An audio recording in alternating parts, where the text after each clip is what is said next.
everyone is doing all right. This is Soapbox After Dark. I, again, am your host, Jamarl Thomas. Let's hop across the pond. There's a lot of events that have been taking place in the UK revolving around Brexit. We've been somewhat self-involved in our Mueller investigation, but what's taking place over there is going to have far more dramatic consequences, especially from the standpoint of the relationship within Europe. Theresa May has been having a hard go of it, and that's to put it mildly.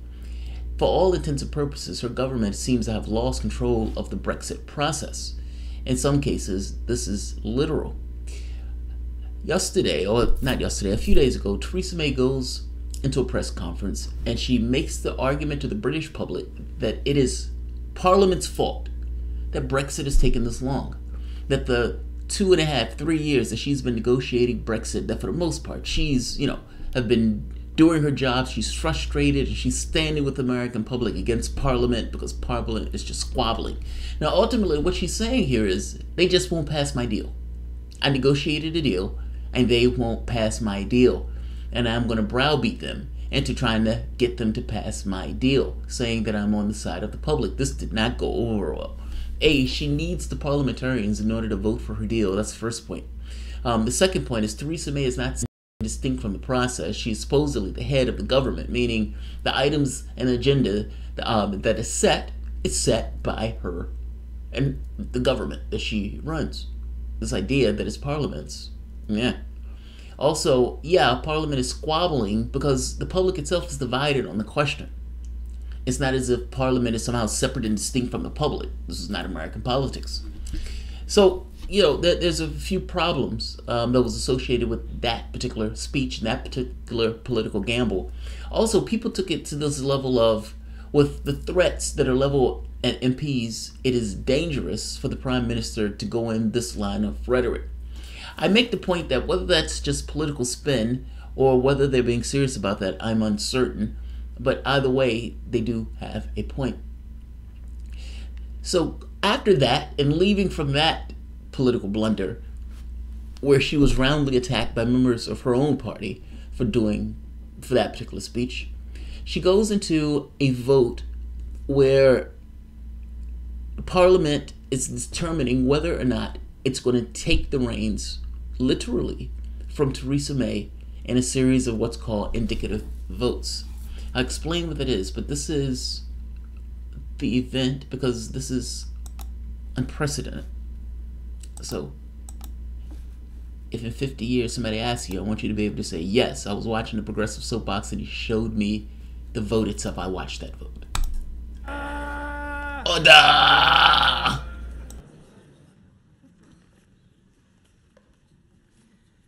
The ayes to the right, 329.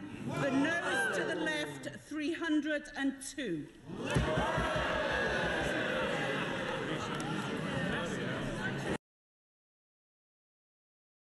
This is Theresa May government in a most humiliating disposition. I mean, understand, if you're voted, if you win the election where you're supposed to be the head of government, to be emasculated, to be castrated in this way, where Parliament itself rips your testicles off and shows them to you. Yes, that's graphic, but for all intents and purposes, Theresa May has lost control of her government. A series of indicative votes are going to take place. Parliament is going to put up various plans that it wants to see if there's a consensus in Parliament for. Meaning, instead of having the Prime Minister continuously trying to shove her bill down their throat, Parliament is saying, here are some other ideas that we're bantering about, and if there's consensus in Parliament for any of these ideas, then the Prime Minister needs to regard this seriously. The Prime Minister has said that she's under no obligation to accept anything that Parliament comes up with. Meaning, even if Parliament finds a consensus, it's possible the Prime Minister can say, kick rocks. That's where we're at. Parliament taking control and the Prime Minister saying, even if you come up with something, I still may not necessarily entertain it. Fact is, though, if they come up with something, she may not have a choice. Here are the items that are going to be voted on a customs union. This calls for the UK to negotiate a new customs union with the EU immediately after it leaves Common Market 2.0. The UK will remain in the single market by rejoining the European Free Trade Association and staying in the European area. A comprehensive customs partnership will replace the Irish border backstop. It would accept continued freedom of movement, but with conditions. EFTA and EEA. The UK will rejoin the EFTA and sign up to existing EEA rules and obligations, but make them enforceable through the UK courts. Reject any customs union with the EU, instead seeking an agreement on new arrangements for Northern Ireland. Malthouse Compromise Plan A. Mrs. May withdrawal deal, but without the backstop, which will be replaced by alternative arrangements. But there are no alternative. What are those alternative arrangements? I mean, come on. This has been 2-3 years, and this problem has been there the entire time. And they negotiated a deal, and there's a backstop to that deal. May said she was going to get rid of the backstop and hasn't been able to get rid of the backstop. So why is this here? It's like you're asking for impossible things. Another referendum. The public will vote on any Brexit deal which is passed by Parliament before it's ratified. Wow. Revoke Article 50. If the government has not passed this withdrawal deal, MPs would vote on a no-deal Brexit 2 days before the UK's leaving date. If MPs reject no deal, the Prime Minister will have to cancel Brexit altogether. That will be catastrophic. And I know people don't believe that. I know when I say that, people sometimes say, well, yeah, the public can rechange their mind. But ultimately, you've never gotten your Brexit. The public itself held a referendum where millions of people came together and made a choice saying, we want to leave. Great. Whether you like it or not, the referendum passed. Do you have a democracy or not? Do you have a democratic order or not? And in the most direct form of that democracy, the public said, we want to go. What is the government going to do here? Does the government actually ignore the fact that millions of people came out saying, this is what we want to do? Do they really ignore that? And what does this say about your democratic institutions if they do? Meaning, no government is going to do that.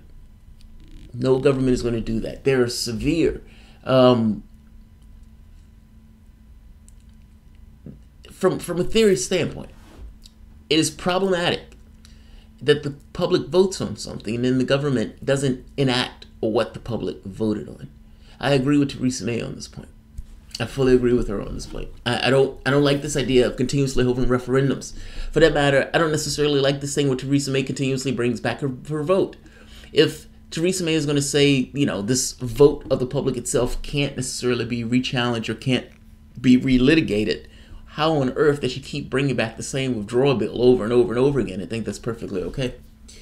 But nevertheless, that's what's taking place from the standpoint of Brexit. The indicative votes are going to take place, if I'm not mistaken, Wednesday.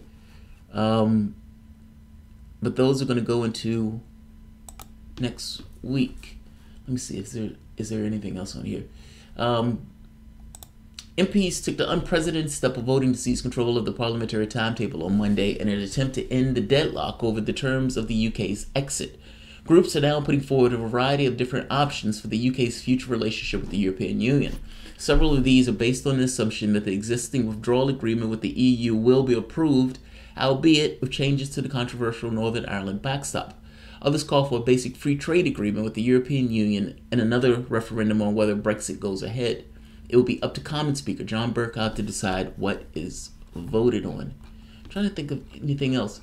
I mean, at this point, there's a fear that Brexit is just going to be done away with. And understand why the Brexiteers believe that. In their mind, the public is not necessarily on board for a no-deal Brexit, meaning we're just leaving. And the MPs don't seem to have the stomach for a no-deal Brexit. So between a no-deal Brexit and either a revoking or another referendum, they're thinking that the public is going to, after being worn down for 2 years of this or 3 years of this, will maybe incline to just revoke the whole thing altogether. But understand they're not revoking it because they didn't necessarily want to leave. They're revoking it because they just got worn down by this process. It's not necessarily the fairest of referendums. But I'll end this here. the stuff that's taking place right now in the UK is a big deal, and it is utterly fascinating. Pay attention, man. I say this. I think I've said this before. When you're 20 years from now, whatever the relationship between the UK and the European Union is, it's going to be somewhat defined by the things that take place today. Pay attention. Theresa May is going to be a deciding figure in what takes place in relationship between Britain and the European Union for the next, number of decades to come. So, this is Brexit. I'll end this here. I'm keeping track of this. I'm following the story. So, as things pop up in the story and as votes are taking place and as these guys are trying to decide on something that they can do or something that may be able to pass the Commons, I will keep you up to date on those items. If you enjoy the content, please feel free to share, like, subscribe. You can always support the PayPal or Patreon. Thanks, everyone.